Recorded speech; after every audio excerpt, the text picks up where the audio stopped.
ආයිබෝවන් පහේ පන්තියේ දුවල පුතාලට පුතේ අපි අද කතා කරන්න යන්නේ ඔයාලගේ මේ සතියේට අදාළ සිංහල පාඩම. දැන් ඔයාලා ගාව මේ පාඩමේ තියෙන පහ සිංහල භාෂාව කියලා දෙවෙනි පිටුවේ තියෙනවා. පුතේ මේකේ ක්‍රියාකාරකම් විදිහට තමයි අභ්‍යාස අපි දීලා තියෙන්නේ. පළවෙනි ක්‍රියාකාරකම නැත්නම් ක්‍රියාකාරකම එක තියෙන්නේ ළමා කතාවලට සවන් දීම. එතකොට පුතේ මේකේ දීලා තියෙනවා ඡේදයක්. මතක තියාගන්න මේ ඡේදයක් දීලා ප්‍රශ්න අහන එක, ප්‍රශ්න වල උත්තර ලියන එක අපිට ඕනෑම විභාගයක, ඕනෑම ශිෂ්‍යත්ව විභාගයක අනිවාර්යෙන් එන ප්‍රශ්නයක්. ඉතින් මේ ප්‍රශ්නයට හොඳට උත්තර ලියන්න පුළුවන් වෙනවා කියන්නේ අපිට විභාගයකට සෑහෙන ලකුණු ප්‍රමාණයක් ලබා ගන්න පුළුවන් වෙනවා. හරි පුතේ. අපි එහෙනම් බලමු දැන් මුලින්ම මේ ඡේදය මොකක්ද කියලා. මම එකපාරක් ඡේදය කියවනවා. මම කියවනකොට ඔයාලත් තමන් ගාව තියෙන ටියුට් එක තියෙනවනේ. ඡේදය ඔයාලත් කියව ගන්න. බලමු ඡේදය. අපි 4 පැයක් පමණ යාත්‍රා කොට දූපතේ දකුණු පැත්තට ළඟා වීමු. මේවර අප ඔරුව නැවැත්වුවේ පළමු දෙවාරයේම නැවැත්වූ තැනට වඩා හොඳ තැනකය. ගල්කුළු කිහිපයක් ඇති ගම් ඉවුර මඩවලක් නොවීය. දිග බොරු කකුල් රාශියක් වැනි මුල් වලින් නැගී සිටි කඩොල් ගස් පෙළ දූපත වටා යාමට තන ලද පාලමක් වැන්න. අපි ඔරුවෙන් බැස ඔරුවේ තිබුණු සියලු දේගෙන ඔරුවද ගොඩට ඇද්දෙමු. ඉවුරට මදක් ඈතින් තිබුණු ලීකොටු 3ක් පෙරලා තබා එහි ගල් දමා තලා තොටුපොළක් සෑදුවෙමු. මඩොල් දුව මාටින් වික්‍රමසිංහ. එතකොට පුතේ මේ ඡේදය උපුටාගෙන තියෙන්නේ ළමයි අතරේ ජනප්‍රිය නවකතාවක්, අපිට හැමදාම සිංහල විෂයට අවශ්‍ය වෙන පොතක්, මාටින් වික්‍රමසිංහ මහත්තයාගේ මඩොල් දුව පොත. මේ පොතෙන් උපුටාගත්තු කොටසක් තමයි, ඡේදයක් තමයි අපිට මේ සැරේ මේ ළමා කතා වලට, කතන්දර වලට සවන් දීමට දීලා තියෙන. මේක පහේ ගුරුවත් පොතේ ඔයාලට තියෙන ඡේදයක්. ඒ නිසා මේ ඡේදය හොඳට ඔයාලා දැනගන්න ඕනේ. ඔයාලා නිර්දේශිත ඡේද වලින් එක ඡේදයක් මේක. අපි බලමු දැන් ඡේදෙ මොනවද කියන්නේ කියලා. අපි 4 පැයක් පමණ යාත්‍රා කොට දූපතේ දකුණු පැත්තට ළඟා වීමු. පුතේ යාත්‍රා කරනවා කියලා කියන්නේ අපි සාමාන්‍ය යාත්‍රා කරන්නේ ජලයේ ගමන් කිරීමේදී. අපි දැන් නැවක් යාත්‍රා කරනවා කියනවා. ඔරුවක් යාත්‍රා කරනවා. එතකොට මෙතන අපි මේ පැයක් විතර 4 පැයක් පමණනේ, පැය 4ක් විතර මේ කට්ටිය ගමන් කරලා තියෙනවා දූපතේ. කියන්නේ ජලයේ ගමන් කරලා දූපතේ දකුණු පැත්තට ලං වෙලා තියෙනවා. මේවර අප ඔරුව නැවැත්වුවේ පළමු දෙවාරයේම නැවැත්වූ තැනට වඩා හොඳ තැනකය. කලින් වතාවල් වලට වඩා හොඳ තැනක මේ සැරේ ඔරුව නවත්තලා තියෙනවා. ගල්කුළු කිහිපයක් ඇති ඒ ගම් ඉවුර මඩවලක් නොවීය. ගංගාවක් සම්බන්ධයක් මෙතන තියෙනවා. හරි. ගල්කුළු කියලා කියන්නේ උස්සූ ගල්, විශාල ගල් පර්වත. ගල්කුළු කිහිපයක් ඇති ඒ ගම් ඉවුර. ගම් ඉවුරක් කියන්නේ ගඟක ඉවුරක්, මඩවලක් නොවීය. ඒක මඩවලක් නෙවෙයි, ගම් ඉවුරක් වුණාට ගල් තියෙන තැනක් මේක. දිග බොරු කකුල් රාශියක් වැනි මුල් වලින් නැගී සිටි කඩොල් ගස් පෙළ. අන්න මෙතන තියෙන උපමාවක්. දිග බොරු කකුල් රාශියක් වැනි උපමාවක් තියෙනවා. දිග බොරු කකුල් රාශියක් වගේ. එතන මොකක්ද මේ උපමා කරලා තියෙන්නේ? මොකේද? මුල් වලින් නැගී සිටි මුල් වලට. මේ ගම් ඉවුරේ තිබිච්ච ගස් වගේක මුල්, හරියට මේ මුල් මොකක් වගේද පේනවා කියලා කියන්නේ දිග බොරු කකුල් රාශියක් වගේ. නැගී සිටි කඩොල් ගස් පෙළ. අන්න කඩොල් ගස් පෙළ කියන්නේ, කඩොල් කියලා කියන්නේ මේ ජලාශිතව වැඩෙන ශාක වර්ගයක්. කඩොල් ගස් පෙළ දූපත වටා යාමට තනන ලද පාලමක් වෙන්න. තවත් උපමාවක් හම් වෙනවා. මොකද්ද මේ උපමාව? දූපත වටා යාමට තනන ලද පාලමක් වෙන්න. දූපත වටේ යන්නට හදපු පාලමක් වගේලු. මොකද්ද උපමා කරලා තියෙන මොකේටද? කඩොල් ගස් පෙළ. අන්න කඩොල් ගස් පෙළ සමාන කරලා තියෙනවා දූපත වටා යාමට තනන ලද පාලමකට. හරි. අපි ඔරුවෙන් බැස ඔරුවේ තිබුණු සියලු දේගෙන ඔරුවද ගොඩට ඇද්දෙමු. මුලින්ම මෙයාලා කරලා තියෙන ඔරුවෙන් බැහැලා ඔරුවේ තිබිච්ච හැමදේම මොකද කරගන්න තියෙන්නේ? සියලු දේ අරගෙන ඉවතට අරගෙන ඔරුව ගොඩට ඇදලා ගත්තා. ඉවුරට මදක් ඈතින් තිබුණු ලී කොට 3ක් පෙරලා ඉවුරට ටිකක් ඇහින් තිබ්බ ලී කොට වගේක් ඒක ගෙනල්ලා පෙරලා ඒක උඩ ගල් දාලා තලලා මෙයාලා හැදුවා මොකද්ද? තොටුපොළක්. තොටුපොළක් කියන්නේ ඔරුව වගේ දේවල් නවත්තන්න පුළුවන් ස්ථානයක් හදාගත්තා. එතකොට පුතේ මේක අරන් තියෙන්නේ මඩොල් දුව කියන පොතෙන් කියලා අපි කලින් කිව්වා. ඊටාම රසවත් කතාවක්. මේක ඉන්නවා හොඳ චරිත කිහිපයක්. උපාලි, ජින්නා වගේ අය.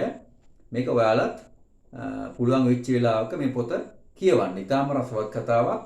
මේ කතාව ආශ්‍රයෙන් පුතේ මේ චිත්‍රපටියක් පවා හැදුනා. ඉතින් ඔයාලට පුළුවන් නම් වෙලාවක ඔය චිත්‍රපටි බලනකොට ඔන්න ඔය වගේ චිත්‍රපටි බලන එක ඊටාම හොඳයි. අපි දැන් බලමු මේ ඡේදයෙන් අහලා තියෙන ප්‍රශ්න. මේ ප්‍රශ්නත් පුතේ අරගෙන තියෙන්නේ පහ ශ්‍රේණිය ගුරුවත් පොතේ විෂය නිර්දේශයෙන්. එතකොට මේවත් ඔයාලා විභාග වලට මේ විදිහටම එන්නත් පුළුවන්, වෙනස් එන්නත් පුළුවන්. පළවෙනි ප්‍රශ්නේ ඔරුව ළඟා වූයේ දූපතේ කුමන පැත්තටද? මේකේ තියෙනවා අපි 4 පැයක් පමණ යාත්‍රා කොට දූපතේ දකුණු පැත්තට ළඟා වීමු. එහෙනම් කොහාටද මේක ළඟා වුනේ? කෙලින්ම උත්තරේ දෙන්න. දූපතේ කුමන පැත්තටද? දකුණු පැත්තට. අහන දෙයට විතරක් උත්තර දෙන්න. ඊට වැඩි වෙන්නත් එපා, කොටස් අඩු කරන්නත් එපා. දූපතේ කුමන පැත්තටද? දකුණු පැත්තට. එච්චරයි කෙලින්ම උත්තරේ දෙන්නේ අපි. ගම් යුරේ තිබුණේ මොනවාද? මෙන්න බලන්න තියෙනවා දැන්. ගල්කුළු කිහිපයක් ඇති ඒ ගම් යුර මඩවලක් නොවිය. අන්න මෙතන තියෙන උත්තරේ. ගම් යුරේ තිබුණේ මොනවාද? ගල්කුළු කිහිපයක් ඇති ගම් යුර. අන්න එතන උත්තරේ තියෙනවා. එතන ගල්කුළු කිහිපයක් ඇති ගම් යුර කිව්වහම ගම් යුරේ මොනවද තියෙන්නේ? ගල්කුළු කිහිපයක්. ගල්කුළු කිහිපයක්. ඡේදයට අනුව කඩොල් ගස් පෙළ හඳුන්වා ඇත්තේ කෙසේද? ඡේදයට අනුව කඩොල් ගස් පෙළ. අන කඩොල් ගස් පෙළ මේ සමාන කරලා තියෙන මොනවටද කියලා මේ අහන්නේ. මෙන්න මෙතන බලන්න මේ. දිග බොරු කකුල් රාශියක් ඇනි මුල් වලින් නැගී සිටි කඩොල් ගස් පෙළ. කඩොල් ගස් පෙළ දූපත වටා යාමට තනන ලද පාලමක් වෙන්න. අන කඩොල් ගස් පෙළ මොකක් වගේද? දූපත වටා යාමට තනන ලද පාලමක් වෙන්න. එහෙනම් ආය ප්‍රශ්නේ කියවමු. කඩොල් ගස් පෙළ හඳුන්වා ඇත්තේ කෙසේද? දූපත වටා යාමට තනන ලද පාලමක් වෙන්න. දූපත වටේ යන්න හදපු පාලමක් වගේ. එතකොට මේ ප්‍රශ්න උත්තර ලියනකොට ඔයාලා මේ ඡේද තියෙන එක ඒ විදිහටම ලියන්න ඕන. අවශ්‍ය වුණොත් විතරයි වෙනස් කරන්නේ. වෙනස් කරන්න අවශ්‍යතාවයක් නැත්නම් ඒ විදිහටම ලියන්න ඔයාලා හුරු වෙන්න. ඊළඟට පුතේ බලමු 4 වෙනි ප්‍රශ්නේ. ඔරුව ගොඩට ඇදීමට පෙර කලේ කුමක්ද? මෙන්න මෙතන තියෙනවා අපි ඔරුවෙන් බැස ඔරුවේ තිබුණු සියලු දේගෙන ඔරුවද ගොඩට ඇද්දෙමු. අන්න ඔරුවෙන් බැහැලා මොකද කිරුවේ? අන්න මුලින්ම කෙරුවා යාල ඔරුවෙන් බැස්සා. බැහැලා මොකද කිරුවේ? ඔරුවේ තිබුණු සියලු දේ ඔරුවෙන් ඉවත් කෙරුවා. එහෙනම් මොකද්ද මේ කලේ කුමක්ද? ඔරුවෙන් බැස. මේ ඡේදෙ තියෙන විදිහටම ලියන්න පුළුවන්. කිසිම වෙනසක් කරන්න ඕනේ නැහැ. ඔරුවෙන් බැස ඔරුවේ තිබුණු සියලු දේ ගැනීම. අවසාන වචනේ විතරයි අපිට අවශ්‍ය විදිහට වෙනස් කරන්න ප්‍රශ්නෙට ගැලපෙන විදිහට. එහෙනම් මොකද උත්තරේ? ඔරුවෙන් බැස ඔරුවේ තිබුණු සියලු දේ ගැනීම. ඊළඟ ප්‍රශ්නේ. තොටුපොළ සැදූ ආකාරය ලියා දක්වන්න. මේක තියෙනවා මෙන්න මෙහෙම එකක්. ඉවුරට මදක් ඈතින් තිබුණු ලී කොට 3ක් පෙරලා තබා එහි ගල් දමා තලා තොටුපොළක් හැදුවා කියලා තියෙනවා. එහෙනම් තොටුපොළ හැදුවේ කොහොමද? ලී කොට 3ක් පෙරලලා දාලා ඒ කුඩට ගල් දාලා තලලා. අපි ඒක ලියන්නේ ඡේදයේ තියෙන ආකාරයට. ඡේදයේ තියෙන්නේ කොහොමද? ලී කොට 3ක් පෙරලා තබා එහි ගල් දමා තලා. ඔය ටික ලිවන ප්‍රශ්නෙට වඩා ගැලපෙනවා. හරි. ඊට පස්සේ පුතේ මේ ඡේදයෙන් අහලා දින අය ප්‍රශ්න වගේක් මෙන්න මෙහෙම. ඡේදයේ කියවා පහත සඳහන් ප්‍රකාශ හරිනම් හරි ලකුණද වැරදි නම් කතිර ලකුණද යොදන්න. අපි දැන් බලමු මේ ටික.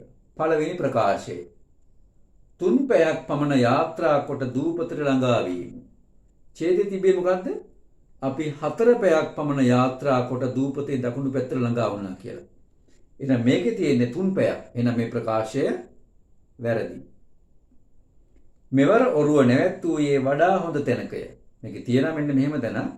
මේවර ඔරුව අප නැවැත්වූයේ පළමු දෙවාරයේම නැවැත්වූ තැනට වඩා හොඳ තැනකය. එහෙනම් මේකේ තියෙන්නේ හොඳ තැනක නැවැත්තුවා කියලා ඒ ප්‍රකාශය නිවැරදි. ගල්කුළු කිහිපයක් ඇති ගම් ඉවුරේ මඩවලක් වීය. ඡේදය කොහොමද ඒක තියෙන්නේ? ගල්කුළු කිහිපයක් ඇති ඒ ගම් ඉවුර මඩවලක් නොවීය. ඡේදය තියෙන්නේ නොවීය, මේකේ තියෙන්නේ වීය. එහෙනම් මේ ප්‍රකාශය වැරදි. කඩොල් ගස්පෙළ දූපත වටා යාමට සැදූ තොටුපළක් වැනි. ඡේදය කොහොමද තියෙන්නේ? කඩොල් ගස්පෙළ දූපත වටා යාමට තනන ලද පාලමක් වැනිය. එහෙනම් ඡේදය තියෙන්නේ පාලමක් වැනිය. වාක්‍යයේ තියෙන්නේ තොටුපළක් වැනිය. මේ ප්‍රකාශය එතකොට අපිට තේරෙනවා වැරදි ප්‍රකාශයක්. තොටුපළ සැදුවේ ලී කොට 3ක් පෙරලා තබා ගල් දමා තැලීමෙනි. ඡේදය කොහොමද තියෙන්නේ? ලී කොට 3ක් පෙරලා තබා එහි ගල් දමා තලා තොටුපළක් සෑදුවෙමි. එහෙනම් ඒක නිවැරදි. ඊට පස්සේ පුතේ අපිට තියෙනවා නිවැරදි පිළිතුර වරහන් තුලින් තෝරා යටින් ඉරක් අඳින්න. බලමු පළවෙනි එක. 4 පැයක් පමණ යාත්‍රා කොට දූපතේ. අපි 4 පැයක් පමණ යාත්‍රා කළ දූපතේ කොහාටද ළඟා වුනේ? දකුණු පැත්තට. එහෙනම් ඒ අනුව මේකට ගැළපෙන උත්තරය මොකද්ද? දකුණු පැත්තට ළඟා වීම. ඔරුව නැවැත්වූයේ පළමු දෙවාරයේ මත නැවැත්වූ තැනට වඩා නරක තැනකය, හොඳ තැනකය. අපි ඡේදය කියවන හොඳ තැනක් කියලා. එහෙනම් වඩා උත්තරේ ගැලපෙන්නේ දෙවෙනි පිළිතුර.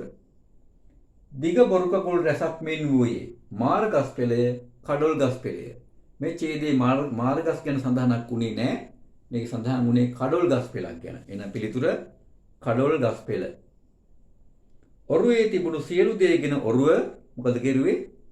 ඔක්කොම ටික අරගෙන ඔරුව ගොඩට ඇද්දා නේද? එහෙනම් වඩාත් ගැලපෙන්නේ ගොඩට ඇද්දෙමු, යාත්‍රා කළෙමු. මොකද්ද වඩාත් සාධාරණ පිළිතුර? ගොඩට ඇද්දෙමු. ලී කොට 3ක් පෙරලා ගල් දමා තලා. මොකද්ද හැදුවේ? තොටුපළක් සෑදුවේ. අපි බලමු ඊළඟ ක්‍රියාකාරකම. ක්‍රියාකාරකම දෙක තියෙන්නේ සිංහල පෙළ පොතේ 5 වෙනි පාඩම. 5 වෙනි පාඩම අපි ගිය සතියේ කිරුවේ මේ කොටසක් කෙරුවා. අද ඊතුරු කොටස තියෙන්නේ බසෙහි රස කියන පාඩම. මහාචාර්ය ජේ.බී. දිසානායක මහත්තයා ලියලා තියෙන පොතකින් අරන් තියෙන පාඩමක් මේක. ඉතා රසවත් පාඩමක්. එක වචනයක් අපි සිංහල භාෂාවේ පාවිච්චි කරන එක වචනයක් අරගෙන ඒ වචනෙට හම්බෙන විවිධ තේරුම් ඉතාම රසවත් ආකාරයට මේ පාඩමෙන් අපිට විස්තර කරනවා. එතන පුතේ මේ පාඩමවල දීලා තියෙන වචනේ තමයි දානවා කියන වචනේ. දානවා කියන වචනේ විවිධ තේරුම් තියෙනවා. ඒ අවස්ථාව අනුව වෙනස් වෙනවා. අපි බලමු දැන් ඒවා පාඩම ආශ්‍රයෙන් උත්තර ලියන්න ඕනේ. දැන් එහෙනම් මේ වෙනකොට ඔයාලා ගත්තේ සිංහල 5 පෙළ පොත අතේ තියෙන්නත් ඕන. ඒකේ පස්වෙනිම පාඩම පෙරලගෙන තියෙන්නත් ඕන. හරි. පළවෙනි ප්‍රශ්නේ. කතා බහට පෝර දානවා. අන්න පෝර දානවා. එතන වචනේ තියෙනවා දානවා කියලා. අපි සාමාන්‍ය පුතේ පෝර දාන්නේ ගස් වලට. හැබැයි කතාවටත් පෝර දාන්න පුළුවන්. කතාවට පෝර දානවා කියලා කියන්නේ ඒ කතාවේ තියෙන රසය තව තව වැඩි කරනවා. නැත්නම් කතාවේ අපිට තරහ ගස්සනවා නම් ඒක වැඩි කරනවා. මොනවා හරි කතාවේ තියෙන රසවත් බව හෝ අර්ථය වැඩි කරනකොට අපි කියනවා පෝර දානවා කියලා. එහෙනම් මොකද්ද මේ ඡේදින උත්තරය අපි මේ පාඩමේ තියෙන උත්තරය තමයි කතා බහ තව තවත් අවුලුවනවා. අවුලුවනවා කියලා කියන්නේ ඒකේ අර්ථය වැඩි කරනවා වගේ අදහසක් තියෙන මේකේ. අපි එන උත්තර ලියන්නේ මොකද්ද? කතා බහට පෝර දානවා කියන්නේ කතා බහ තව තවත් අවුලුවනවා.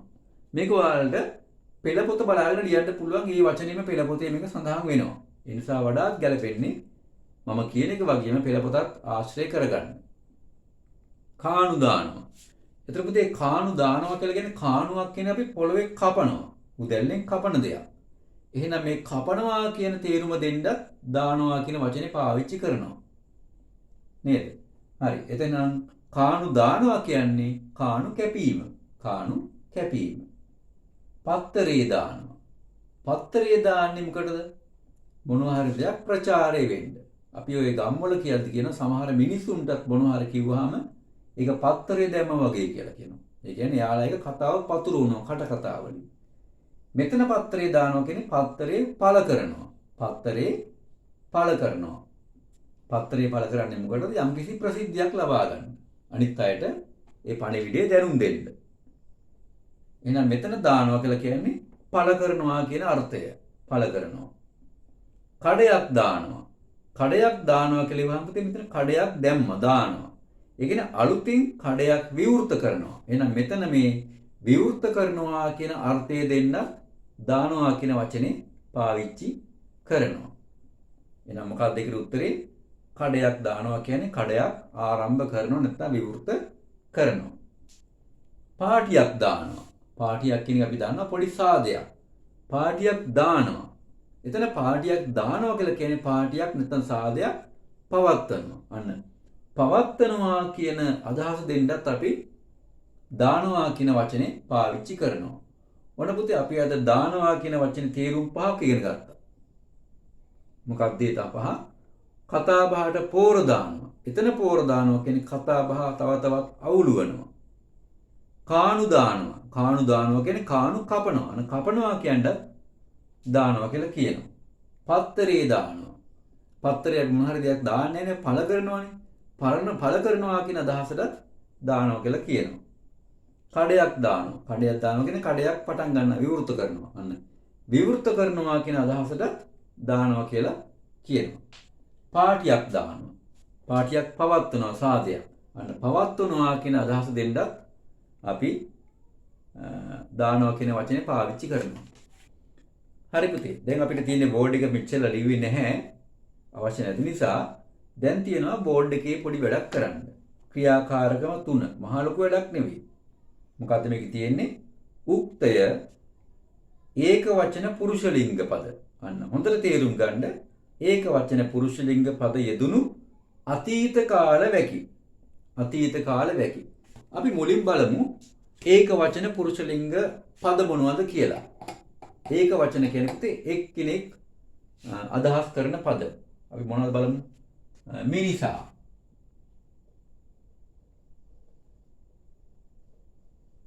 මිනිසා. මිනිසා කියන්නේ ඒක වචනද? ඔව්. පුරුෂ ලිංගද? ඔව්. ඊළඟ තව මොනවද පද? ළමයා.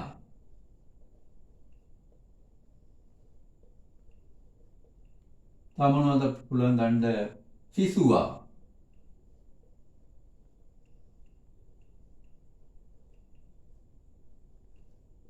එතකොට මේ ඒක වචන පුරුෂ ලිංග කිව්වහම මේ පුද්ගල නාම විතරක් නෙවෙයි.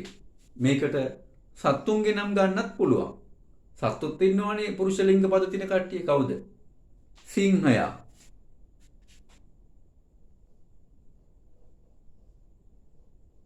සිංහයා.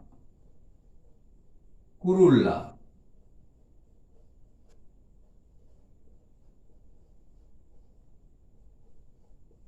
තව අපිට මේකට ඕන තරම් දාන්න පුළුවන්. තව පදයක් තියෙනවා පුතේ මෙන්න මේ පදය. මේකත් ඒක වචන පුරුෂ ලිංග පද. ඔහු. ඔහු. මේ ඔක්කොම ඒක වචන පුරුෂ ලිංග පද. මේ වාක්‍ය හදන්න ඕනේ. මොන වාක්‍යද හදන්නේ? අතීත කාල වාක්‍ය. පුතේ වාක්‍යයක අතීත කාල වර්තමාන කාල හොයාගන්න පදේ තමයි අවසාන ක්‍රියාපදය. අවසාන ක්‍රියාපදය. දැන් මේකේ උදාහරණ වාක්‍යය තියෙන්නේ මොකද්ද? ක්‍රීඩකයා ඒක වචන පුරුෂ ලිංග පදය ආඛ්‍යාතේ නැත්නම් අවසාන ක්‍රියාපදයේ තියෙන කලේය. අන්න ඒ හැඩේ පද තමයි මේවට එන්නේ. කලේය.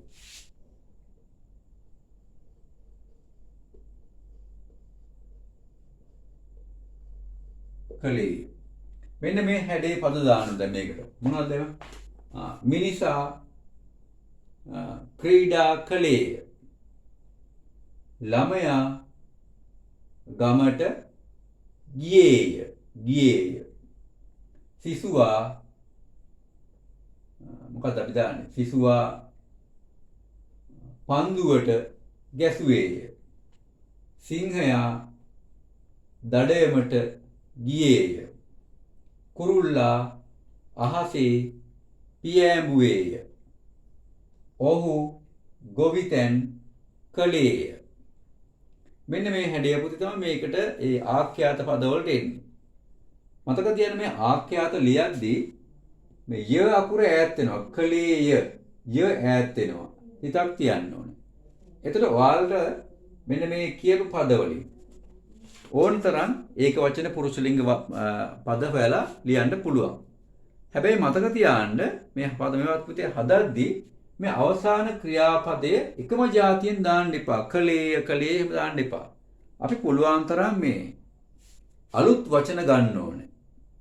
විවිධ අර්ථ තියෙන වාක්‍ය හදන්න ඕනේ.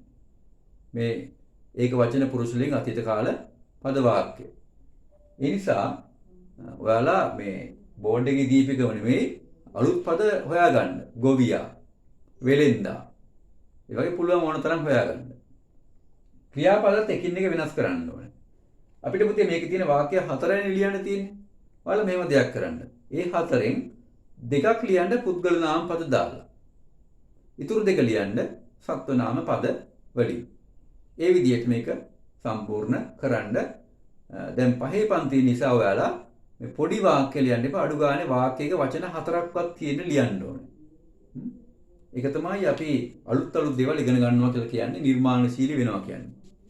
හරි. එහෙනම් මේ විදිහට ඒ කියලා දීපු විදිහට අභ්‍යාසය කරන්න අපි බලමු දැන් මේකේ ක්‍රියාකාරකම 4 තියෙන්නේ උපමා. ක්‍රියාකාරකම 4 තියෙන්නේ උපමා. බලමු ඉතින් මොකද්ද උපමාවක් කියලා කියන්නේ. මොකද්ද මේකේ තියෙන්නේ?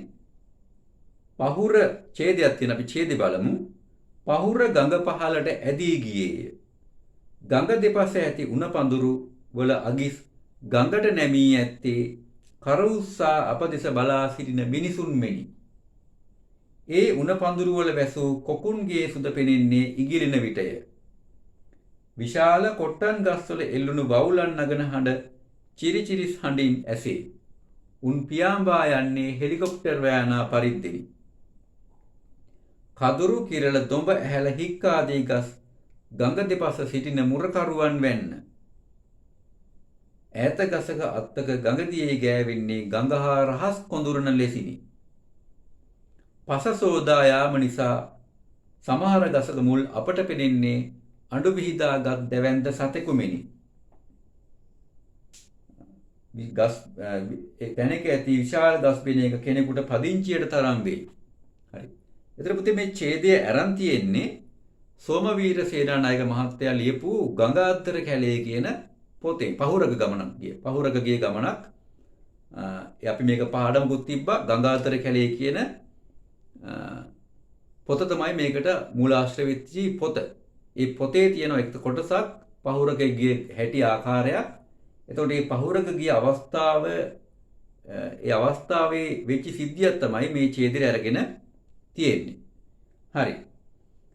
මේකේ තියෙනවා දැන් පුතේ උපමාවක්. මොකද්ද උපමාවක් කියන්නේ? උපමාවක් කියන්නේ මෙන්න මෙහෙම දෙයක්. උපමාවක් කියන්නේ මේ අපේ හැබෑවටම ඇහැට දකින්න තියෙන සත්‍ය දෙයක්. අපේ ඇහැට හැබෑවටම දකින්න තියෙන දෙයක් අපි හිතනවා මේ හැබෑවටම දකින්න තියෙන දේ මෙන්න මේ වගේ දෙයක් කියලා අපි හිතෙන් හිතා ගන්නවා. එහෙනම් මේ උපමාව කියන එක තියෙන්නේ හැබෑවටම දකින්න නෙවෙයි අපේ හිතේ තියෙන්නේ. මේකේ තියෙන තව කොටසක් උපමේය කියලා. උපමේය කියලා කියන්නේ පරිසරයේ හැබෑවටම දකින්න තියෙන දේ. උපමේය කියන්නේ පරිසරයේ හැබෑවටම දකින්න තියෙන දේ. ඒක දැකලා අපි හිතෙන් මවා ගන්නවා මේක මෙන්න මේ වගේ දෙයක් කියලා. අන්න හිතෙන් මවා ගන්න දෙයට අපි කියනවා උපමාව කියලා. එහෙනම් උපමාවක් කියන එක තියෙන හැම වෙලෙම හිතේ. උපමේය කියන එක තියෙන්නේ හැම වෙලෙම හැබෑවටම දකින්න තියෙනවා අවට පරිසරයේ. හරි. එහෙනම් උපමාව සහ උපමේය අතර වෙනස හඳුනා ගන්න අය පාරක් මම කියනවා. උපමේය කියලා කියන්නේ පරිසරයේ හැබෑවටම දකින්න තියෙන දේ. උපමාව කියලා කියන්නේ ඒ පරිසරයේ දකින්න තියෙන දේ දැකලා අපි හිතෙන් හිතා ගන්නවා ඒක මෙන්න මේ වගේ දෙයක් කියලා. අපි උදාහරණයක් ගමුකෝ. විශාල කළු ගලක් තියෙනවා. විශාල කළු ගලක්. එහෙනම් කළු ගල තමයි අපේ ඇස් දෙකට හැබෑවටම පේන්නේ. අපි හිතෙන් හිතා ගන්නවා මේ කළු ගල හරියට අලියෙක් වගේ කියලා. අන්න. එතන හැබෑවට වෙන්නේ කළු ගලක් තියෙන්නේ. හැබැයි අපි හිතා ගන්නවා මේ කළු ගල හරියට අලියෙක් වගේ කියලා. එහෙනම් අලියෙක් වගේ කියන එක තියෙන්නේ හිතේ. ඒක තමයි උපමාව. කළු ගලක් කියන එක හැබෑවටම තියෙන පරිසරයේ ඒක තමයි උපමේය කියන්නේ. එහෙනම් උපමේය කියන්නේ හැබෑවටම දකින්න තියෙන දේ. උපමාව කියන්නේ අපේ හිතේ තියෙන දේක්. අපි දැන් බලමු මේ ඡේදෙන දේවල්. පහත අවස්ථා සඳහා යෙදී ඇති උපමාලියන්. ගඟ දෙපස ඇති උණ පඳුරු වල අගිස්. එහෙනම් හැබෑවටම දකින්න තියෙන දේ මොකද්ද? ගඟ දෙපස ඇති උණ පඳුරු වල අගිස්. ඒක පේන්නේ හරියට මොකක් වගේද? මේ තියෙන්නේ.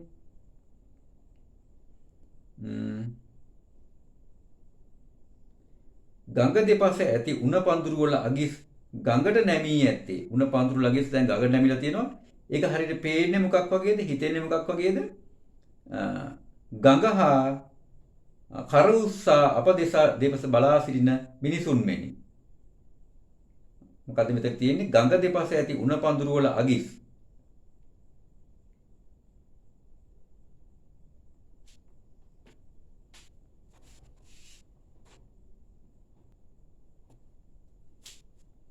එතන මොකක්ද තියෙන්නේ පුතේ මේ තියෙන්නේ? ගඟ දෙපස ඇති උණ පඳුරු වල අගිස් ගඟට නැමී ඇත්තේ කර උස්සා අප දෙස බලා සිටින මිනිසුන් මෙනි. අන්න ගඟ දෙපස ඇති උණ පඳුරු වල අගිස් සමාන කරලා තියෙන්නේ කර උස්සා අප දෙස බලා සිටින මිනිසුන්ට. එහෙනම් අපි ඡේද දෙන උපමාව ඉදිරියම ලියන්න. දෙවෙනි එක වවුලන් පියාඹා යාම. එතකොට හැබෑවටම දකින්න තියෙන දේ තමයි වවුලන් පියාඹා යාම. ඒක තමයි උපමේය. එතකොට මේ පියාඹා යාම පේන්නේ මොකක් වගේද? මේකේ තියෙනවා මෙහෙම එකක්. උන් පියාඹා යන්නේ හෙලිකොප්ටර් යානා පරිද්දෙනි. එහෙනම් වවුල පියාඹා යාම පේන්නේ මොකක් වගේද? හෙලිකොප්ටර් යානා පරිද්දෙනි. සමහර ගසක මුල් මෙන්න මේක තියෙනවා. කොහෙද තියෙන්නේ? පස සෝදා යාම නිසා සමහර ගසක මුල් අපට පෙනෙන්නේ අඬු විහිදාගත් දැවැන්ත සතෙකු මෙනි. හැබෑවටම දකින්න තියෙන දේ තමයි සමහර ගසක මුල්. ඒක පේන්නේ මොකද්ද? මොකක් වගේද? අඬු විහිදාගත් දැවැන්ත සතෙකු මෙනි. අඬු විහිදාගත් දැවැන්ත සතෙකු මෙනි. ඊළඟ එක. ඇතැම් ගසක අත්තක් ගඟ දියේ ගෑවීම. කොහෙද ඒක තියෙන්නේ? ඒක තියෙනවා ඇතැම් ගසක අත්තක් ගඟ දියේ ගෑවෙන්නේ ගඟ හා රහස් කොඳුරන ලෙසින්. අන්න ගහේ අත්තක් ගඟ දියේ ගෑවීම පෙනෙන්නේ නැත්නම් හිතෙන්නේ මොකක් වගේද? ගඟ හා රහස් කොඳුරන ලෙසිනි. ඒක තමයි උපමාව. කතුරු කිරල දොඹ ඇහැල හික් ආදී ගස්. කොහෙද ඒක තියෙන්නේ? මේ තියෙන්නේ. කතුරු කිරල දොඹ ඇහැල හික් ආදී ගස් ගඟ දෙපස සිටින මුරකරුවන් වෙන්න. අන්න මේ ගස් පෙළ තමයි හැබෑවටම දකින්න තියෙන්නේ. ඒ ගස් පෙළ හරියට පේන්නේ නැත්නම් හිතෙන්නේ මොකක් වගේද?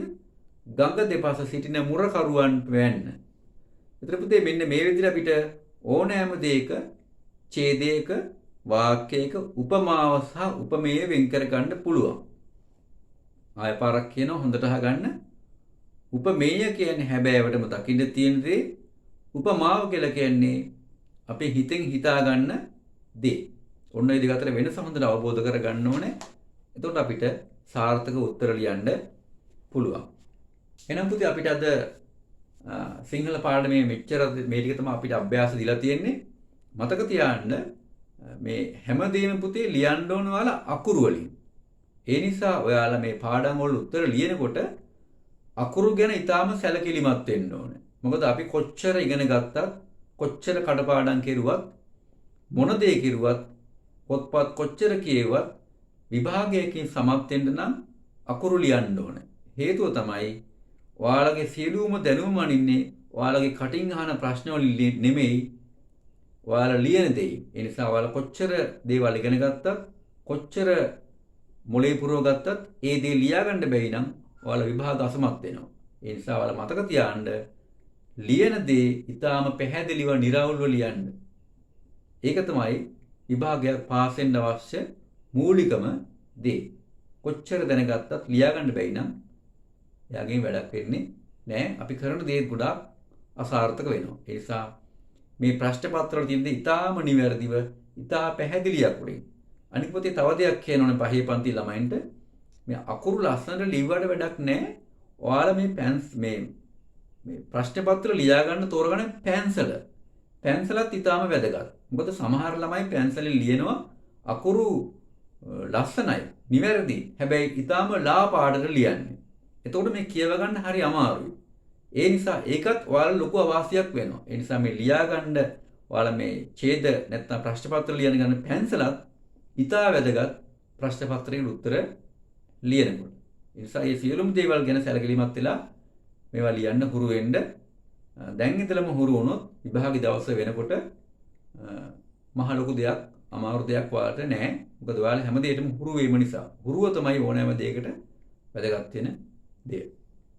අපි වෙන පාඩම අද නවත්තමු. ඔයාලා සියලු දෙනාට තෙරුවන් සරණයි.